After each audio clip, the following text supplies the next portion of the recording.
Hello everyone, welcome to SPC centre. This is Prashant Kumar. Friends, आज के इस वीडियो में मैं आप लोगों के साथ बिहार की करेंट अफेयर से संबंधित एक प्रैक्टिस सेट को डिस्कस करूंगा। इस प्रैक्टिस सेट में टोटल 50 प्रश्न होंगे, जो कि सारे प्रश्न जो होंगे वे बिहार के करेंट अफेयर से संबंधित होंगे। 17वीं बीपीएससी प्रीलिम्स के लिए काफ़ी महत्वपूर्ण सीरीज है, आप लोग इसे जरूर देखें। आइए डिस्कशन हम लोग प्रारंभ करते हैं। पहला प्रश्न है, बिहार के किस प्रसिद्ध व्यक्ति को मरणोपरांत भारत रत्न सम्मान 2024 से सम्मानित किया गया है? यानी कि वर्ष 2024 ईस्वी में बिहार के किस व्यक्ति को भारत रत्न से सम्मानित किया गया? तो इसका आंसर हो जाएगा एक का ए, कर्पूरी ठाकुर। अगला प्रश्न है, अर्जुन पुरस्कार विजेता नसरीन शेख जो कि खो खो खेल से संबंधित है, इनका संबंध किस राज्य से है? तो नसरीन शेख जो हैं खो खो खेल से संबंधित खिलाड़ी हैं, इनका संबंध बिहार से है और ये बिहार के अररिया जिले से संबंधित है। ठीक है, तो आप लोग याद रखेंगे नसरीन शेख जिन्हें अर्जुन पुरस्कार से सम्मानित किया गया है, ये खो खो खेल से संबंधित है और बिहार के अररिया जिला के निवासी हैं। अगला प्रश्न है, साहित्य अकादमी बाल पुरस्कार 2024 मैथिली भाषा के लिए किसे सम्मानित किया गया? यानी कि मैथिली भाषा के लिए साहित्य अकादमी बाल पुरस्कार 2024 से किसे सम्मानित किया गया है? तो इसका आंसर हो जाएगा option number C, doctor Narayan को। डॉक्टर नारायण को बाल कथा संग्रह अनार के लिए मैथिली भाषा का साहित्य अकादमी बाल पुरस्कार 2024 से सम्मानित किया गया। तो आप लोग याद रखेंगे बाल कथा संग्रह अनार के लिए नाम आप लोग याद रखेंगे डॉक्टर नारायण। अगला प्रश्न है, पद्म विभूषण सम्मान 2024 बिहार के किस व्यक्ति को प्रदान किया गया है? ठीक है, देखिए इस बार पद्म अवार्ड टोटल 7 लोगों को, बिहार के 7 लोगों को पद्म अवार्ड पुरस्कार दिया गया है। ठीक है, उनमें से एक को दिया गया है पद्म विभूषण और पद्म भूषण भी एक को दिया गया है, बाकी 5 लोगों को पद्म श्री दिया गया है। ठीक है, तो पद्म विभूषण जो है, पद्म विभूषण बिंदेश्वर पाठक को दिया गया है। तो 4 का आंसर हो जाएगा डी। पद्म विभूषण हो गया बिंदेश्वर पाठक और पद्म भूषण जो है वह सीपी ठाकुर को दिया गया। ठीक है, तो पद्म विभूषण और पद्म भूषण एक लोगों को दिया गया है और बाकी 5 लोगों को दिया गया है पद्म श्री। तो टोटल पद्म अवार्ड इस बार बिहार के 7 लोगों को दिया गया है। तो 4 का आंसर हो जाएगा डी। अगला प्रश्न है, बिहार के कुल कितने व्यक्तियों को पद्म पुरस्कार 2024 दिया गया है? अभी हमने डिस्कस किया कि बिहार के टोटल 7 लोगों को पद्म अवार्ड दिया गया है, उनमें 1 लोगों को पद्म विभूषण, उसके अलावा पद्म भूषण 1 लोगों को और 5 लोगों को पद्म श्री दिया गया है। तो 5 का आंसर हो जाएगा ए। अगला प्रश्न है, बिहार के संदर्भ में पद्म पुरस्कार 2024 के संबंध में निम्नलिखित में से कौन सा विकल्प सही नहीं है? यानी कि बिहार के संदर्भ में पद्म अवार्ड 2024 के संदर्भ में निम्नलिखित में से कौन सा विकल्प गलत है? गलत विकल्प को चूज करना है। ऑप्शन ए, अशोक कुमार विश्वास टिकली कला सही है और इनको पद्म श्री दिया गया है, अशोक कुमार विश्वास को पद्म श्री। ठीक है, सुरेंद्र किशोर साहित्य एवं शिक्षा पत्रकारिता, इन्हें भी पद्म श्री दिया गया है, यह भी सही है। राम कुमार मल्लिक ध्रुपद गायन कला से संबंधित है, इन्हें भी पद्म श्री दिया गया है, यह भी सत्य है। रामधारी उपाध्याय जट जटिन, देखिए रामधारी उपाध्याय को पद्म अवार्ड 2024 से सम्मानित नहीं किया गया है। तो 6 का आंसर हो जाएगा डी, क्योंकि डी नंबर जो ऑप्शन है वह सही नहीं है। अगला प्रश्न है, बिहार के किस प्रसिद्ध सामाजिक उद्यमी को वर्ल्ड इकोनॉमिक फोरम यानी कि WEF ने यंग ग्लोबल लीडर घोषित किया? बहुत महत्वपूर्ण सवाल है। बिहार के किस प्रसिद्ध सामाजिक उद्यमी को वर्ल्ड इकोनॉमिक फोरम के द्वारा यंग ग्लोबल लीडर घोषित किया गया है? तो इसका आंसर हो जाएगा ऑप्शन नंबर सी, शरद विवेक सागर को। तो 7 का आंसर क्या हो जाएगा? सी। किस व्यक्ति को नाट्य संवर्ग अभिनय में विशिष्ट योगदान के लिए नटराज कला सम्मान 2024 से सम्मानित किया गया है? किस व्यक्ति को नटराज कला सम्मान 2024 से सम्मानित किया गया है? तो नटराज कला सम्मान 2024 प्रसाद रत्नेश्वर को दिया गया है। ठीक है, ये बिहार के पूर्वी चंपारण के रहने वाले हैं। ठीक है, भारत सरकार के द्वारा इन्हें नाट्य संवर्ग अभिनय में विशिष्ट योगदान के लिए नटराज कला सम्मान 2024 से सम्मानित किया गया है प्रसाद रत्नेश्वर को, और ये बिहार के पूर्वी चंपारण से संबंधित हैं। किस बालक को कला और संस्कृति श्रेणी में प्रधानमंत्री राष्ट्रीय बाल पुरस्कार 2024 प्रदान किया गया है? यह बहुत महत्वपूर्ण सवाल है, इसीलिए महत्वपूर्ण है क्योंकि पहली बार बिहार के किसी बालक को कला और संस्कृति श्रेणी में प्रधानमंत्री राष्ट्रीय बाल पुरस्कार से सम्मानित किया गया है, और इसका करेक्ट आंसर हो जाएगा ए, यानी कि मोहम्मद हुसैन। अगला प्रश्न है साहित्य अकादमी युवा पुरस्कार 2024 मैथिली भाषा के लिए किसे सम्मानित किया गया है। साहित्य अकादमी युवा पुरस्कार 2024 से किसे सम्मानित किया गया है। तो इसका करेक्ट आंसर हो जाएगा डी, रिंकी झा ऋषिका को, यानी कि रिंकी झा ऋषिका को मैथिली भाषा के लिए साहित्य अकादमी युवा पुरस्कार 2024 से सम्मानित किया गया है। जो रिंकी झा ऋषिका हैं ये बिहार के मधुबनी जिले के रहने वाले हैं, ठीक है। और इन्होंने इनका कविता संग्रह नदी घाटी सभ्यता, इनकी कविता संग्रह नदी घाटी सभ्यता के लिए मैथिली भाषा का साहित्य अकादमी युवा पुरस्कार प्रदान किया गया है। तो बहुत महत्वपूर्ण है, आप लोग नाम याद रखेंगे, बिहार के किस जिले के निवासी हैं और किस कविता के लिए इन्हें अवार्ड प्रदान किया गया है। तो 10 का आंसर हो जाएगा डी। अगला 11 नंबर सवाल है बिहार आर्थिक सर्वेक्षण 2023-24 निम्नलिखित में से किसके द्वारा प्रस्तुत किया गया। तो बिहार का आर्थिक सर्वेक्षण हो या बजट बिहार के वित्त मंत्री के द्वारा ही प्रस्तुत किया जाता है। और वर्तमान समय में बिहार के वित्त मंत्री सह उप मुख्यमंत्री कौन है, सम्राट चौधरी। तो 11 का करेक्ट आंसर हो जाएगा ऑप्शन नंबर ए। अगला सवाल है बिहार आर्थिक सर्वेक्षण 2023-24 को कितने अध्यायों में विभाजित करके पेश किया गया है, ठीक है। यानी कि बिहार का जो इकोनॉमिक सर्वे है 2024 में जो पेश किया गया वह कितने अध्यायों में विभाजित है। तो इसमें कुल 14 चैप्टर हैं, ठीक है। तो 12 का करेक्ट आंसर हो जाएगा ऑप्शन नंबर डी। जो 14वां चैप्टर है वह क्लाइमेट चेंज से संबंधित है। अगला सवाल है बिहार आर्थिक सर्वेक्षण 23-24 के तहत बिहार में किस उद्योग के लिए चतुर्थ कृषि रोडमैप 2023 से 2028 के तहत प्रोत्साहन कार्यक्रम का क्रियान्वयन कर रही है। यानी कि बिहार आर्थिक सर्वेक्षण 23-24 के अंतर्गत किस उद्योग के लिए चौथे कृषि रोडमैप में प्रोत्साहन कार्यक्रम क्रियान्वयन की घोषणा की गई है। तो इसका आंसर हो जाएगा गुड़, ठीक है। और हाल ही में जब मैं इस महीने का अगस्त महीने का जब मैं करेंट अफेयर आपके साथ डिस्कस कर रहा था तो बिहार सरकार के द्वारा गुड़ प्रोत्साहन नीति जो पेश की गई है उसके बारे में हमने डिटेल रूप से चर्चा किया था, ठीक है। तो हाल ही में सरकार के द्वारा गुड़ प्रोत्साहन नीति भी पेश की गई है, ठीक है। तो 13 का करेक्ट आंसर हो जाएगा ऑप्शन नंबर बी। अगला प्रश्न है वित्त मंत्री सम्राट चौधरी ने 12 फरवरी 2024 को बिहार विधानसभा में कौन सा आर्थिक सर्वेक्षण पेश किया है, ठीक है। देखिए अभी हमने बताया कि बिहार का बजट हो या इकोनॉमिक सर्वे सम्राट चौधरी के द्वारा पेश की गई है और 12 फरवरी को बिहार का इकोनॉमिक सर्वे पेश किया गया। तो सवाल है कि यह कौन से नंबर का इकोनॉमिक सर्वे है। तो बिहार सरकार के द्वारा 23-24 का जो इकोनॉमिक सर्वे अभी हाल ही में पेश किया गया है वह बिहार का 18वां इकोनॉमिक सर्वे है। अब सवाल है कि पहला इकोनॉमिक सर्वे कब पेश किया गया था। तो पहला इकोनॉमिक सर्वे 2006-07 में पेश किया गया था, वह संबंधित था 2005-06 से 5-6 वर्ष का, ठीक है। तो 2006-07 में पेश किया गया था किसके द्वारा, बिहार के उस समय वित्त मंत्री थे सुशील मोदी, ठीक है, उनके द्वारा पेश किया गया था, ठीक है। तो अभी हाल ही में 18वां इकोनॉमिक सर्वे पेश किया गया है। 14 का आंसर हो जाएगा ऑप्शन नंबर ए।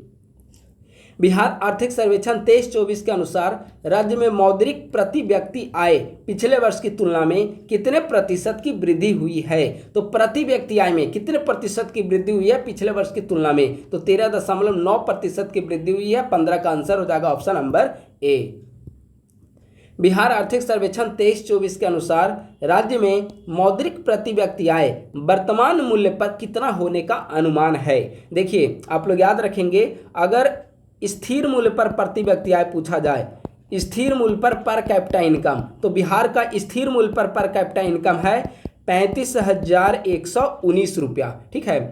और अगर आपसे वर्तमान मूल्य पर पूछा जाए, जो कि सवाल में पूछा गया है वर्तमान मूल्य पर, तो वर्तमान मूल्य पर है 59,637 रुपया। आप लोग याद रखेंगे बिहार इकोनॉमिक सर्वे 23-24 के अनुसार बिहार के प्रति व्यक्ति आय अगर स्थिर मूल्य पर पूछेगा तो 35,119 रुपया, अगर वर्तमान मूल्य पर कैपिटा इनकम पूछा जाए बिहार के लोगों का तो 59,637 रुपया होगा। तो 16 का प्रश्न के अनुसार करेक्ट आंसर क्या हो जाएगा, ऑप्शन नंबर ए। बिहार आर्थिक सर्वेक्षण 2023-24 के अनुसार वित्त वर्ष 21-22 में ऊर्जा की प्रति व्यक्ति खपत कितनी दर्ज की गई है। तो ऊर्जा की प्रति व्यक्ति खपत 329 किलोवाट आवर दर्ज की गई है। 17 का आंसर हो जाएगा ऑप्शन नंबर बी। बिहार आर्थिक सर्वेक्षण 23-24 के अनुसार वित्त वर्ष 21-22 में बिहार में सकल सिंचित क्षेत्र के संबंध में कौन सा कथन सही नहीं है, यानी कि सकल सिंचित क्षेत्र के संदर्भ में निम्नलिखित में से कौन सा कथन गलत है। तो देखिए, नलकूप से सिंचाई होती है 61.1% सही है, नहर से सिंचाई होती है 31%, यह भी सही है, तालाब से सिंचाई होती है 2.2%, यह भी सही है, लेकिन कुएं से दिया गया 45% जो कि गलत है। तो 18 का क्या हो जाएगा correct answer, option number D जो कि गलत है। बाकी नलकूप, तालाब और नहर से जो सिंचाई का परसेंट यहाँ पे दिया गया है बिल्कुल करेक्ट है। तो 18 का आंसर हो जाएगा ऑप्शन नंबर डी। बिहार आर्थिक सर्वेक्षण 2023-24 के अनुसार वर्ष 2022 में पथ घनत्व में बिहार का देश के बड़े राज्यों में कौन सा स्थान है। पथ घनत्व में पूछा गया, तो पथ घनत्व में बिहार का तीसरा स्थान है। 19 का करेक्ट आंसर हो जाएगा ऑप्शन नंबर ए। बिहार आर्थिक सर्वेक्षण के अनुसार वित्त वर्ष 22-23 में बिहार का जीएसडीपी यानी कि सकल राज्य घरेलू उत्पाद वर्तमान मूल्य पर कितना प्रतिशत बढ़ने का अनुमान है। तो जीएसडीपी में 9% की वृद्धि हुई है। 20 का आंसर हो जाएगा ऑप्शन नंबर सी।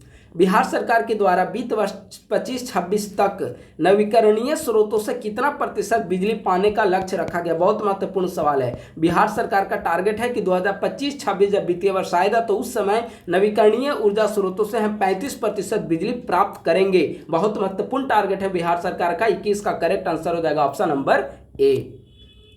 आर्थिक सर्वेक्षण 23-24 के अनुसार वित्त वर्ष 16 से 20 में बिहार के जन्मकालीन जीवन संभाव्यता कितना वर्ष हो गया है, यानी कि जीवन संभाव्यता दर economic survey, latest economic survey के अनुसार कितनी दर्ज की गई है। तो अगर आप लोग देखेंगे जीवन संभाव्यता दर तो 69.5 ईयर है। ठीक है, ओवरऑल यहाँ पे 3 चीज आपको ध्यान रखना है। ओवरऑल पुरुष और महिला पूरा राज्य का देखा जाए तो 69.5 ईयर। ठीक है, अगर आपसे मेल का पूछ लिया जाए तो 69.7 ईयर आप लोग बताएंगे। ठीक है, पूछा जा सकता है कि इकोनॉमिक सर्वे 2023-24 के अनुसार वित्त वर्ष के दौरान बिहार में पुरुषों का जीवन संभाव्यता दर क्या रहा है। तो पुरुष का आएगा तो 69.7%, फीमेल का आएगा महिलाओं का 69.2 ईयर।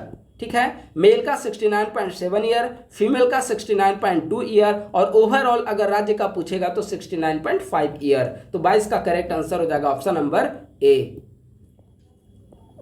बिहार आर्थिक सर्वेक्षण 23-24 के अनुसार वित्तीय वर्ष 22-23 में राज्य सरकार के द्वारा कुल व्यय पिछले वर्ष की तुलना में कितना प्रतिशत की वृद्धि हुई है। व्यय में कितना प्रतिशत की वृद्धि हुई है। ठीक है, तो व्यय में 20.1% की वृद्धि हुई है। 23 का आंसर हो जाएगा ऑप्शन नंबर डी। बिहार आर्थिक सर्वेक्षण 23-24 के अनुसार वर्ष 2021 में देश में बच्चों की कुल आबादी में बिहार के बच्चों का हिस्सा कितना प्रतिशत है। तो अगर देश में बच्चों की कुल आबादी देखा जाए तो लेटेस्ट इकोनॉमिक सर्वे के अनुसार देश में बच्चों की जितनी आबादी है उसका 16% जो बच्चों की आबादी है वह बिहार रखता है। ठीक है, तो 24 का करेक्ट आंसर हो जाएगा ऑप्शन नंबर ए। बिहार आर्थिक सर्वेक्षण के अनुसार देखिए इसमें अधिकांश सवाल जो है इकोनॉमिक सर्वे और बजट से दिया गया है, सेट प्रैक्टिस सेट नंबर 1 में। ठीक है, बाकी जो इसमें टोटल 5 प्रैक्टिस सेट है तो हम लोग डेली इसको कंटिन्यू करके जल्दी खत्म करेंगे। उसके बाद प्रतियोगिता दर्पण का शॉर्ट नोट्स फिर आपके साथ नया जो प्रतियोगिता दर्पण आया है उसका डिस्कस करना होगा। ठीक है, आर्थिक सर्वेक्षण 23-24 के अनुसार वित्त वर्ष 22-23 में विभिन्न फसलों के उत्पादन से संबंधित शीर्ष जिला के संबंध में कौन सा कथन सही है। यानी कि 4 ऑप्शन दिए गए हैं। विभिन्न फसलों के उत्पादन में शीर्ष जिला कौन सा है इसके बारे में आपको सत्य स्टेटमेंट बताना है। ठीक है, तो यहाँ पर दिया गया फसलों के उत्पादन और उत्पादकता दोनों अलग अलग चीज है। ठीक है, तो अगर आप 25 का देखेंगे करेक्ट ऑप्शन तो इसका ऑप्शन नंबर डी सही होगा, यानी कि संतरा शेखपुरा। 25 का आंसर डी।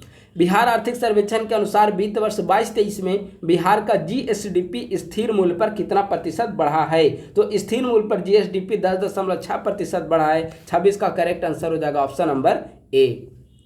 हमने बिहार का जो बजट पेश किया है उसमें आपको ये सारे कंटेंट मिल जाएंगे। बिहार इकोनॉमिक सर्वे का भी कुछ दिनों के बाद शॉर्ट नोट्स आपके साथ डिस्कस कर दिया जाएगा। आर्थिक सर्वेक्षण के अनुसार वित्त वर्ष 22-23 में बिहार का जीएसडीपी वर्तमान मूल्य पर कितना है। बताइए, जीएसडीपी बिहार का कितना है। 7.5 लाख करोड़ रुपया। तो 27 का आंसर हो जाएगा ऑप्शन नंबर सी। अगला सवाल है आर्थिक सर्वेक्षण 22-23 के अनुसार गत 5 वर्षों में वास्तविक प्रति व्यक्ति आय में वार्षिक वृद्धि बिहार में कितना प्रतिशत रहा है। यहाँ प्रति व्यक्ति आय में वृद्धि पूछा हुआ है, ठीक है। अभी हमने कुछ मिनट पहले हमने आपके साथ डिस्कस किया था कि स्थिर मूल्य पर और वर्तमान मूल्य पर बिहार में पर कैपिटा इनकम कितना है। यहाँ पर सवाल है कि विगत 5 वर्षों के दौरान बिहार में वास्तविक प्रति व्यक्ति आय में कितने प्रतिशत की वृद्धि दर्ज की गई है। तो विगत 5 वर्षों में हमने पर कैपिटा इनकम में 2.3% की वृद्धि दर्ज की है। 28 का आंसर हो जाएगा ऑप्शन नंबर डी। बिहार आर्थिक सर्वेक्षण के अनुसार वित्त वर्ष 22-23 में आर्थिक गतिविधियों के द्वारा मूल्य वर्धन में वृद्धि के संबंध में निम्न में से कौन सा कथन सत्य है, ठीक है। तो प्राथमिक क्षेत्र में देखेंगे 6.7% सही है, द्वितीयक क्षेत्र 6.8% यह भी सही है, तृतीयक क्षेत्र 13% यह भी सही है, ठीक है। तो इसके तीनों ऑप्शन सही हैं। 29 का करेक्ट आंसर हो जाएगा ऑप्शन नंबर डी।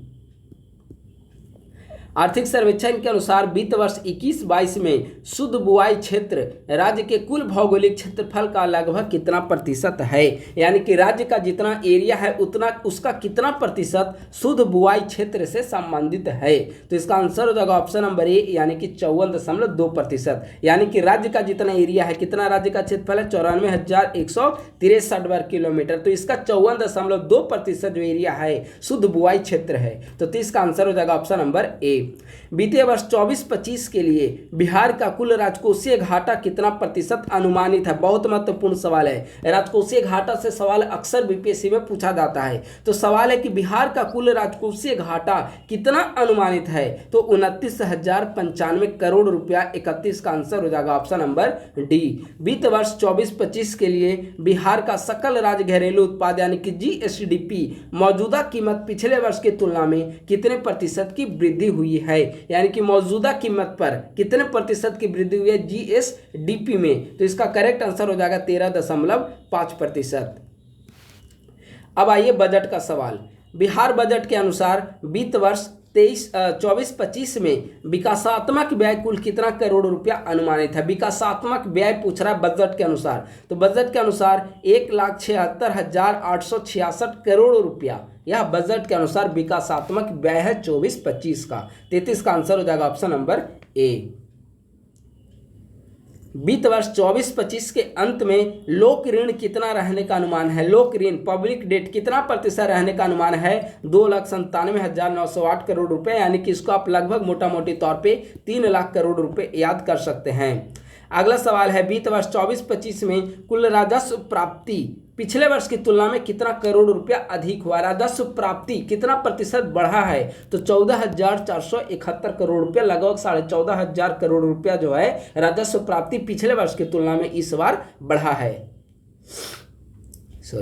बिहार सरकार के द्वारा वित्त वर्ष 24-25 के लिए सस्ती बिजली सब्सिडी हेतु कितना करोड़ रुपया आवंटित किए गए। यानी कि बिजली सब्सिडी के लिए कितना आवंटित किया गया बजटीय आवंटन। तो 9,000 करोड़ रुपया बजटीय आवंटन बिजली के लिए प्रोवाइड किया गया है। तो 36 का आंसर हो जाएगा option number A.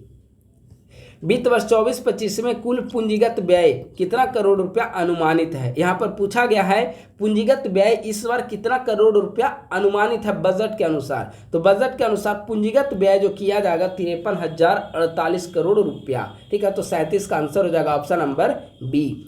Bihar budget के अनुसार 24-25 में गैर विकासात्मक व्यय कुल अनुमानित व्यय का कितना प्रतिशत है, ठीक है। गैर विकासात्मक व्यय पूछा गया। तो गैर विकासात्मक व्यय जो है वह कुल बजट का 36.5%, 36.54% गैर विकासात्मक व्यय है। बाकी जो रेस्ट होंगे वह विकासात्मक व्यय होगा। तो 38 का आंसर हो जाएगा ऑप्शन नंबर डी। अगला सवाल बहुत महत्वपूर्ण है। बिहार सरकार के द्वारा वित्त वर्ष 24-25 के लिए कितनी धनराशि का बजट पेश किया गया है। तो इस बार 2,78,725.72 करोड़ रुपए का बजट पेश किया गया है। अगर आप पिछले बार का बजट देखेंगे 2023-24 का, तो 2023-24 का जो बजट रहा है 2.61 लाख करोड़ रहा है, ठीक है। और 2024-25 का बजट देखेंगे तो 2,78,000 लाख करोड़ रहा है, ठीक है। अगर आप वृद्धि पूछ लिया जाए कि 23-24 की तुलना में 24-25 में बजट में कितने प्रतिशत की वृद्धि हुई है, तो 6.4% की वृद्धि दर्ज की गई है। अगर फिगर पूछ लिया जाए तो आप लोग इसको लेस कर देंगे, जो आएगा वही आपकी वृद्धि होगा, ठीक है। तो 39 का correct answer option number D. 24-25 के लिए राजकोषीय घाटे की अधिकतम सीमा कितना प्रतिशत है? राजकोषीय घाटा, कोई भी इकोनॉमी तभी बेहतर अर्थव्यवस्था, बेहतर आर्थिक संतुलन वाली इकोनॉमी मानी जाती है जब उस राज्य का या फिर कंट्री का जो राजकोषीय घाटा है 3% के अंदर हो। और बिहार का आप राजकोषीय घाटा देखेंगे तो लगभग ये मेंटेन रखा है लंबे समय से। भारत का आप देखेंगे राजकोषीय घाटा, इस बार के बजट में भारत सरकार ने 4.5% तक राजकोषीय घाटा का टारगेट रखा है कि हम 25-26 तक 4.5% राजकोषीय घाटा कर लेंगे। अभी वहां का राजकोषीय घाटा सेंट्रल गवर्नमेंट का 5.9% है। पिछली बार था इस बार 4.9% है, पिछली बार 5.6% था। ठीक है, लेकिन बिहार का जो आप राजकोषीय घाटा देखेंगे तो 3% के दायरे में बिहार का राजकोषीय घाटा है, 2.9% के आसपास। ठीक है, तो इस बार भी सरकार का टारगेट है कि 3% के अंदर अंदर हम राजकोषीय घाटा को रखेंगे। तो 40 का आंसर हो जाएगा ऑप्शन नंबर बी। वित्त वर्ष 24-25 में अनुमानित कुल राजस्व प्राप्तियां पिछले वर्ष की तुलना में कितने प्रतिशत अधिक है? तो राजस्व प्राप्ति पिछले वर्ष की तुलना में एक सवाल छूट गया यहाँ पे। ठीक, 40 का आंसर हो गया बी। ठीक है, 41 कुल राजस्व प्राप्ति पिछले वर्ष की तुलना में कितना प्रतिशत अधिक है? ठीक है, तो अब देखिए राजस्व प्राप्ति, अभी हमने कुल बजट बता दिया कि 2.78 लाख करोड़ ये कुल बजट है। ठीक है, अगर इसका राजस्व प्राप्ति देखेंगे तो राजस्व प्राप्ति 81.31% हुआ है। और अगर आप पूंजीगत प्राप्ति देखेंगे, टारगेट जो रखा गया पूंजीगत प्राप्ति 18.69%। कुल बजट का राजस्व जो प्राप्ति होगी 81% और पूंजीगत प्राप्ति लगभग 19%, 81 + 19। ठीक है, तो अब सवाल है कि राजस्व प्राप्ति पिछले बार की तुलना में कितना प्रतिशत बढ़ गया? तो राजस्व प्राप्ति लगभग 6% बढ़ा है। तो 41 का करेक्ट आंसर हो जाएगा ऑप्शन नंबर ए। वित्त वर्ष 24-25 में राज्य के अपने स्रोतों से गैर कर राजस्व के रूप में प्राप्ति पिछले वर्ष की तुलना में कितना करोड़ रुपया अधिक है? तो गैर कर राजस्व से 815 करोड़ रुपया लगभग अधिक प्राप्ति हुई है। ठीक है, तो 42 का आंसर ऑप्शन नंबर डी।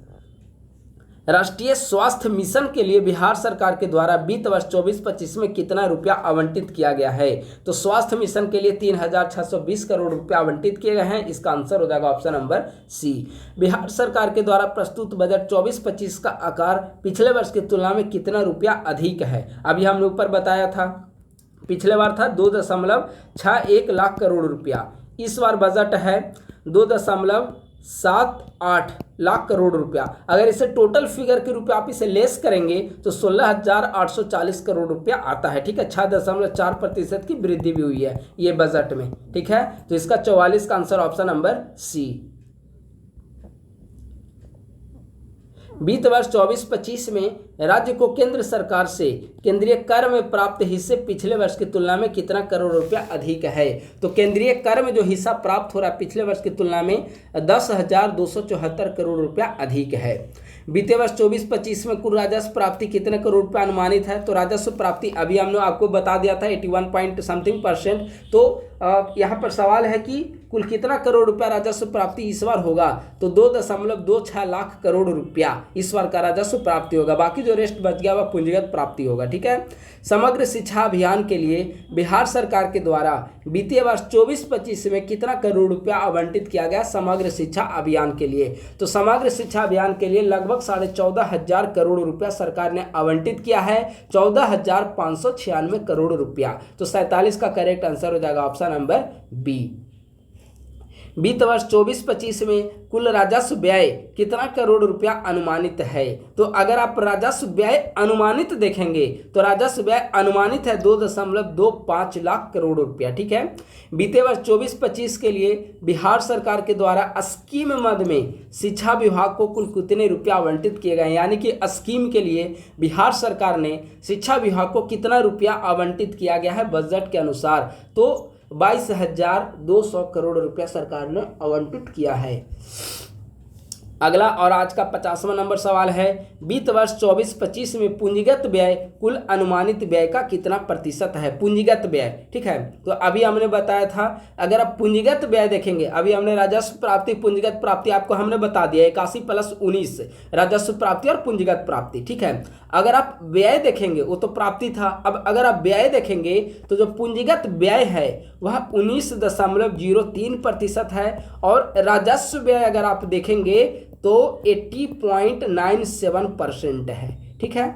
कुल बजट हमने बता दिया 2.78 लाख करोड़ रुपया, यानी कि 2.78 लाख करोड़ है, उसका 19% जो है वह पूंजीगत व्यय किया जाएगा और उसका लगभग 81% जो है वह कैसे खर्च किया जाएगा? राजस्व व्यय पर, ठीक है। तो यही ओवरऑल फिगर है। तो 50 का करेक्ट आंसर पूंजीगत व्यय पूछा गया तो 19.03%, यानी कि 50 का आंसर हो जाएगा ए। इसके पहले हमने बिहार का बजट का वीडियो हमने आपके साथ डिस्कस किया था। बिहार का बजट आपने देखा होगा, तो बजट सेक्शन से जो भी सवाल पूछे गए हैं मोस्टली सवाल आपके सॉल्व हो गए होंगे। इकोनॉमिक सर्वे हमने आपके साथ डिस्कस नहीं किया है, और अगर आपने हो सकता है पढ़ा हो तो इकोनॉमिक सर्वे का भी सवाल आपसे सॉल्व हुआ होगा। अदरवाइज कुछ दिनों के बाद मैं इकोनॉमिक सर्वे का भी शॉर्ट नोट्स आपके साथ डिस्कस कर दूंगा। तो बस आज के वीडियो में इतना ही। लगभग 50 सवाल आज के वीडियो में दिए गए थे। इकोनॉमिक सर्वे, बजट और अन्य गतिविधियों से संबंधित सवाल थे। इसके अलावा इसमें टोटल 5 प्रैक्टिस सेट हैं, तो पर डे के अकॉर्डिंग उन सभी को आपके साथ डिस्कस कर दिया जाएगा। उम्मीद है आप लोग अच्छे तरीके से मेहनत करते रहें। 17वीं की तैयारी आप लोग अच्छे से कर रहे होंगे।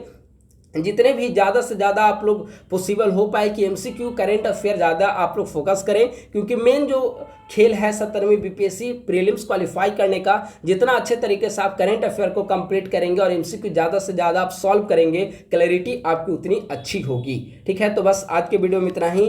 थैंक यू सो मच, बहुत बहुत धन्यवाद। आप लोग नए हैं तो यूट्यूब चैनल को जरूर सब्सक्राइब करें और डिस्क्रिप्शन बॉक्स में टेलीग्राम चैनल का लिंक दिया गया है, उससे भी आप लोग ज्वाइन कर ले। धन्यवाद।